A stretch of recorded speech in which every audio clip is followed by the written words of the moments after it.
8h20, 6 minutes pour trancher. Si on doit installer un salaire universel en France, deux invités autour de cette table, l'économiste Elie Cohen et le député Les Républicains Frédéric Lefebvre. Bonjour à tous les deux. Merci d'être avec nous en direct sur RTL ce matin. C'est l'idée à la mode dans plusieurs pays et dernièrement en Suisse, 2300 € par habitant, quelle que soit sa condition ou son âge, pour les Helvètes pur jus et pour les étrangers en situation régulière, je le précise, une somme qui se substituerait à toutes les autres formes d'allocation. La ministre du Travail, Myriam El Khomri, qui était notre invitée avec Olivier Mazerolle, nous a dit tout à l'heure que c'était une belle idée. Frédéric Lefebvre, y êtes-vous favorable pour notre pays et si oui, pourquoi ? Je pense que le vieux modèle social français aujourd'hui est plus qu'à bout de souffle. Il suffit de regarder les 40 dernières années, vous savez, soit 1974 et aujourd'hui. Et vous voyez que le chômage a été multiplié par 15, on est passé de 400 000 à plus de 6 millions. Que la dette, elle est passée de 20% du PIB à 100% du PIB. Que les impôts ont explosé, 35% de prélèvements obligatoires, 45%. Que dans le même temps, les pauvres, on est à 12% de pauvres en France. Donc de plus en plus de dépenses pour de moins en moins d'efficacité. Et avec la bête qui se nourrit à la place de nourrir les citoyens, c'est-à-dire une administration avec des allocations, avec des conditions, et donc il est temps de balayer tout ça, d'autant qu'il y a un effet ciseau avec ce qui s'annonce demain, c'est-à-dire le rapport du MIT qui nous dit que 50% des emplois d'aujourd'hui sont automatisables, un rapport en France qui nous dit que le numérique va détruire 3 millions d'emplois dans les 10 ans.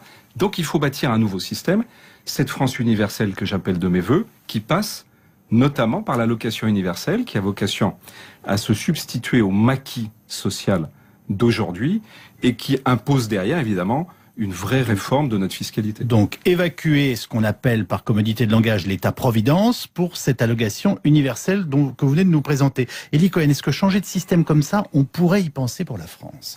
Ah oui, on peut d'autant plus y penser que c'est Thomas Paine en 1797 qui avait déjà lancé cette idée du revenu universel. Donc c'est pas une idée particulièrement nouvelle.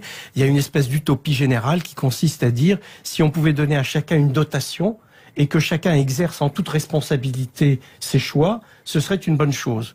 Le problème, c'est quand on rentre dans les détails. Oui. Et dans les détails, c'est comment financer une entreprise de ce type. Alors, il y a un premier choix à dire. Le premier choix, c'est de dire cette allocation viendrait se substituer à la protection sociale telle qu'elle est actuellement. Oui. Et donc, le choix, c'est effectivement, si on raisonne sur une base de 800 € par individu résident sur le sol. Vous avez déjà choisi le tarif, oui, absolument. Bon. Ça coûte 624 milliards, c'est-à-dire c'est l'équivalent total de la protection sociale actuelle. Donc ça veut dire qu'on donnerait une allocation pour que chacun fasse librement ses choix de couverture santé, retraite, chômage, famille, etc. Est-ce que c'est un système qu'on peut souhaiter ? C'est dangereux ? Alors oui, pour une raison simple, c'est que des études ont été faites. Et elles montrent que lorsque vous laissez aux gens la liberté de s'assurer ou de consommer, ils font toujours des arbitrages non optimaux en matière d'assurance.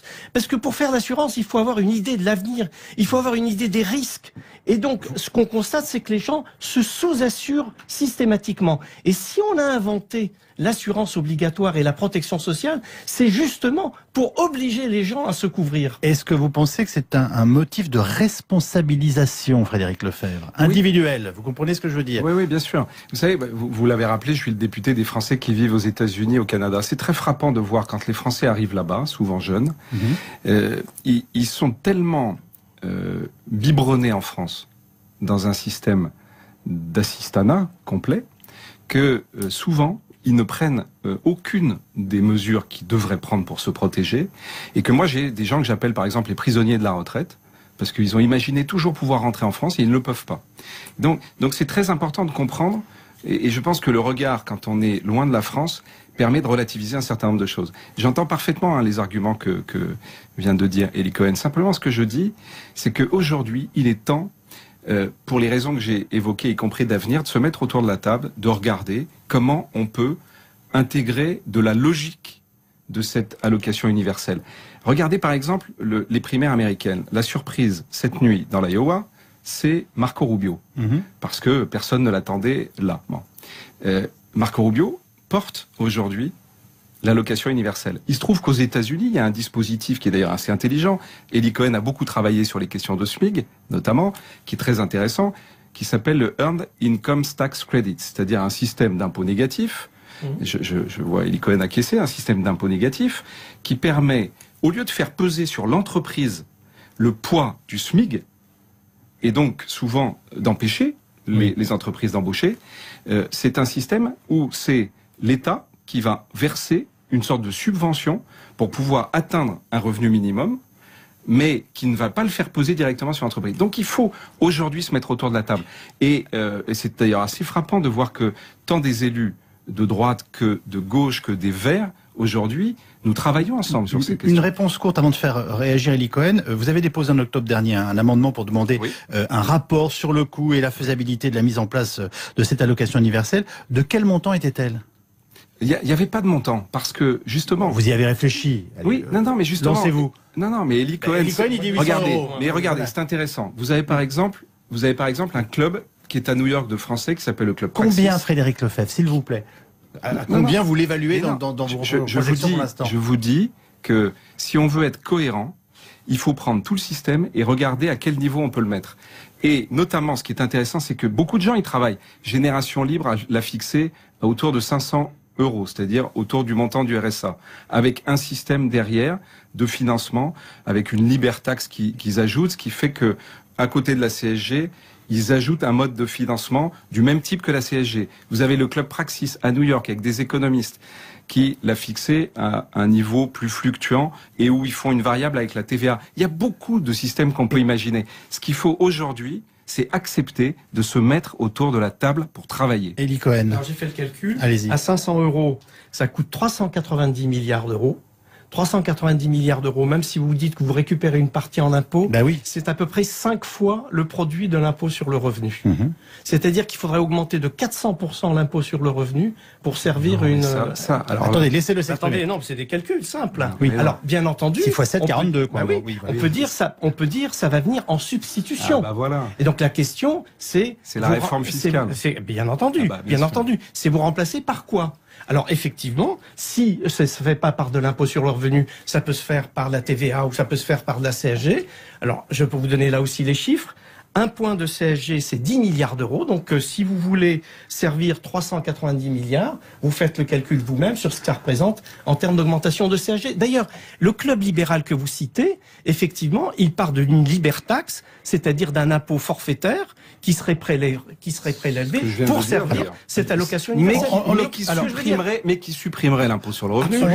Mais il faut tout dire. Oui, on a l'impression, quand on vous écoute, qu'on va rajouter. Voilà. Je dis de deux choses l'une. Donc c'est un changement de modèle. Ou c'est une allocation nouvelle, et dans ce cas, il faut trouver des ressources nouvelles, ou c'est une substitution par rapport à l'existant, et donc quels sont les modèles. Mais Elie Cohen, dans ce cas-là, tout mérite quand même d'être étudié. C'est-à-dire que quand Frédéric Lefebvre nous dit mettons-nous autour de la table, alors on va demander à Catherine, qui est auditrice d'RTL, ce qu'elle en pense. Bonjour Catherine. Bonjour Yves, bonjour à vos invités. Alors, en quelques mots, est-ce que vous penchez d'un côté déjà sur ce qu'on se raconte depuis ce matin ? Alors moi je ne penche pas, monsieur l'inquiétant Baptiste de la Balance, non, pas du tout. En revanche, j'écoute avec intérêt ce qui est dit par vos invités ce matin. Moi je me dis que le retour au plein emploi étant illusoire, il faut bien commencer à réfléchir à d'autres pistes et à d'autres modes de fonctionnement. En revanche, c'est séduisant l'allocation universelle, c'est séduisant comme ça sur le papier, mais il va bien falloir dire combien ça va coûter, qui va payer. Et qu'est-ce qu'on va faire de nos journées? Parce qu'il y a une partie de la population qui va continuer à travailler, une qui ne va plus le faire. Qu'est-ce qu'elle va faire? Toucher une allocation, tous les gens qui sont au chômage le savent, c'est pas aussi évident que ça, c'est pas une rente. Il faut bien qu'on ait des projets, qu'on ait des envies, qu'on ait des objectifs qui nous tiennent en l'air. Toucher une allocation, c'est pas une fin en soi.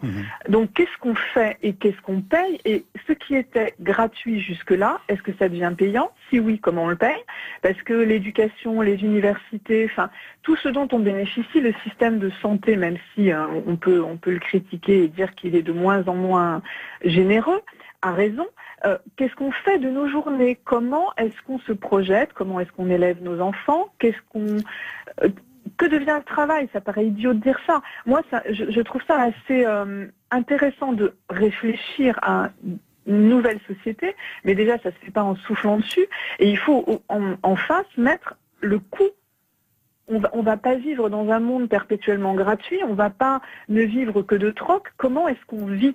Eh bien, concrètement. vous venez de soulever toutes les questions qui, à mon avis, résument très bien le dossier qu'on a décidé d'ouvrir depuis ce matin. Frédéric Lefebvre, je compte sur vous. Bref, vous voulez réintervenir. Non, moi, j'aime cette approche parce qu'évidemment, et c'est ça qui est intéressant, dans toutes les expériences où l'allocation universelle a pu être mise en place, soit à titre expérimental, soit parce qu'elle existe aujourd'hui à certains endroits, on voit parfaitement que justement, l'individu reprend la maîtrise de sa vie, que notamment les gens qui s'éloignent du travail sont au contraire de moins en moins nombreux, que les gens se mettent à faire les formations qui vont leur permettre de trouver le travail qui leur convient. Et c'est pas un hasard si aujourd'hui la Finlande a décidé de le mettre en place. C'est pas un hasard si le Premier ministre du Québec, c'est ma circonscription, il y a 3 jours, vient d'annoncer qu'il le mettait en place.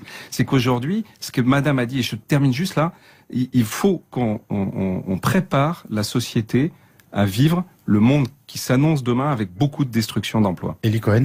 La réponse à la question est simple, c'est effectivement, chacun va bâtir sa vie avec de l'activité, de la non-activité, de la formation. Chacun va être en gros un intermittent du spectacle, c'est-à-dire va alterner des périodes de travail, des périodes de formation et des périodes où il se ressource, où il se reforme et où il se prépare à de nouvelles activités. Nous serons tous des intermittents du spectacle. Je n'avais pas prévu mon avenir comme ça, moi. Yves Calvi, je propose à Myriam El Khomri, justement dans son texte, un amendement qui permet de travailler sur un nouveau statut du travail calqué sur le statut des intermittents. Et nos auditeurs vont continuer d'en débattre, bien entendu, sur l'antenne d'RTL à partir de 12h30. Christelle Rebière, Vincent Parisot vous donnent rendez-vous dans RTL Midi pour que vous continuiez de réagir à l'actualité, notamment sur cette allocation universelle qui est très intéressante comme idée. Merci à tous les deux. Dans un instant, nous avons rendez-vous avec Éric Zemmour.